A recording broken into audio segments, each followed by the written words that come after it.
ఒక అడవిలో కుందేలు ఒకటి ఉండేది. ప్రతిసారి ఏదో ఒక అబద్ధం చెప్పి అడవిలోని జంతువులన్నింటినీ ఆట పట్టించేది. పారిపోండి పారిపోండి, వేటగాడు ఇటే వస్తున్నాడు, వాడి దగ్గర చాలా బాణాలున్నాయి.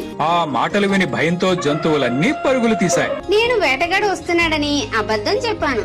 అది ప్రతిసారి వేటగాడు వస్తున్నాడంటూ అరవడం, జంతువులన్నీ భయంతో పరుగులు తీయడం అలవాటుగా మారిపోయింది. ఒకసారి నిజంగానే వేటగాడు ఆ అడవికి రావడం చెట్టు మీద ఉన్న కోతి చూసింది. వేటగాడు వస్తున్నాడు, పారిపోండి. భయంతో జంతువులన్నీ పరుగులు తీశాయి. కొంతసేపటికి వేటగాడు పెట్టి వెళ్లిన వలలో చిక్కుకుంది. వేటగాడు వచ్చాడంటే నన్ను తీసుకుని పోతాడు, త్వరగా కాపాడండి అంటూ బ్రతిమాలింది. ఇంతలో వేటగాడు అటువైపే రాసాగాడు. అది చూసి జంతువులు మధ్యలోనే వలను కొరకడం ఆపి ఎలుక కూడా అక్కడి నుండి పరుగు తీశాయి. వెంటనే ఏనుగు తన పదునైన దంతాలతో వలను చించేయడంతో వేటగాడు వచ్చేలోపు ఏనుగు కుందేలు కూడా తప్పించుకున్నాయి.